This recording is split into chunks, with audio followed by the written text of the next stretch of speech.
अब ग्रेजुएशन और पीजी की सिलेबस बदलने वाली है, यानी कि अगर आप भी ग्रेजुएशन में एडमिशन लेने वाले हैं या फिर पीजी में एडमिशन लेने वाले हैं तो ये खबर आपके लिए बेहद ज़रूरी होने वाली है, क्योंकि हम आपको बताएंगे कि आखिर किन किन सिलेबस में चेंजेस होने वाले हैं। नमस्कार, न्यूज़ फाउंडेशन देख रहे हैं यहाँ पर, मैं हूँ सानिया आपके साथ।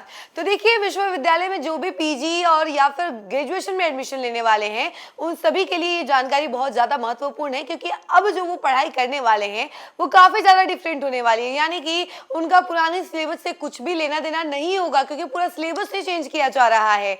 और ग्रेजुएशन में अगर एडमिशन ले चुके हैं छात्र 2025 में ही, तो उन सभी के लिए वो पुराना सिलेबस ही रहेगा। लेकिन अगर 2026 में वो ग्रेजुएशन में एडमिशन ले रहे हैं या फिर यूं कह लीजिए कि पीजी में एडमिशन ले रहे हैं, तो उन सभी को नई पढ़ाई पढ़नी पड़ेगी, क्योंकि नया सिलेबस हो गया है। तो उसके लिए जानकारी अब क्या कुछ निकल कर सामने आ रही है, हम जरा आपको विस्तार से बताते हैं।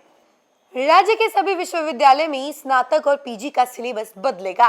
इसमें इंडियन नॉलेज सिस्टम और रिसर्च पर ज्यादा फोकस होगा। लोक भवन ने इसके लिए 5 कुलपतियों और अपनी एक ओएसडी की कमेटी बनाई है।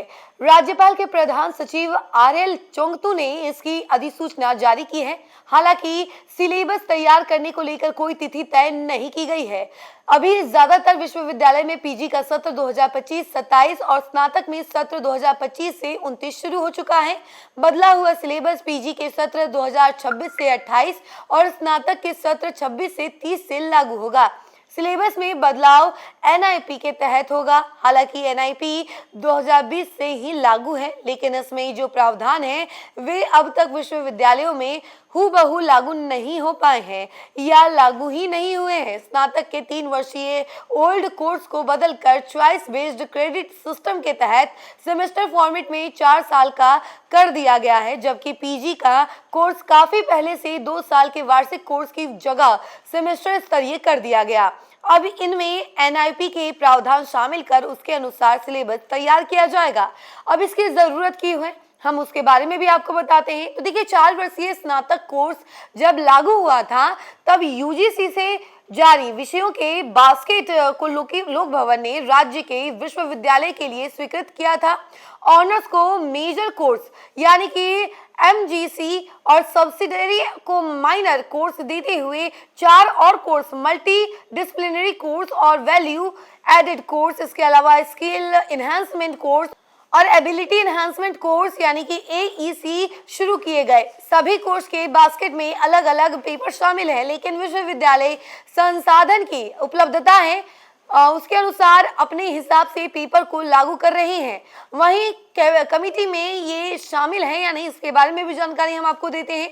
तो देखिए, कमेटी में जेपीयू छपरा के कुलपति प्रोफेसर परमेंद्र कुमार वाजपेयी और एलएनएमयू दरभंगा के कुलपति प्रोफेसर संजय कुमार चौधरी, बीएनएमयू के कुलपति प्रोफेसर बिमलेंदु शेखर झा, एकेयू के कुलपति प्रोफेसर शरद कुमार यादव और केएसडीएसयू दरभंगा के कुलपति प्रोफेसर लक्ष्मी निवास पांडे और लोक भवन की ओएसडी कल्पना श्रीवास्तव शामिल हैं।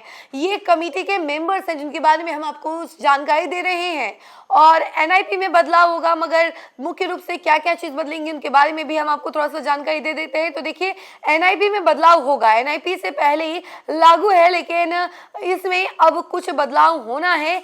ये बदलाव मुख्य रूप से रिसर्च वर्क को लेकर होगा।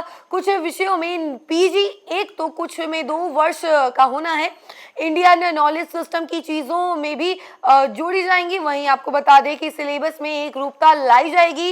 इससे एनआईपी के प्रावधान राज्य के सभी विश्वविद्यालय में एक समान रूप से लागू हो सकेंगे।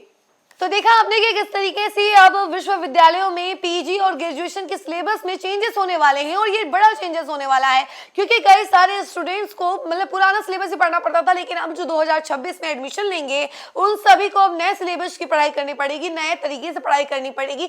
सब कुछ चेंज कर दिया गया और इसके लिए एक कोर कमेटी की बैठक भी की जाएगी और कमेटी का गठन भी कर लिया गया है। उसमें कुलपतियों को रखा गया है, ओएसडी को रखा गया। इन सभी के सूझबूझ से ही सिलेबस तैयार किया जाएगा और आने वाले समय में उस सिलेबस भी जारी कर दिया जाएगा कि क्या होने वाला है सिलेबस पीजी और ग्रेजुएशन के लिए।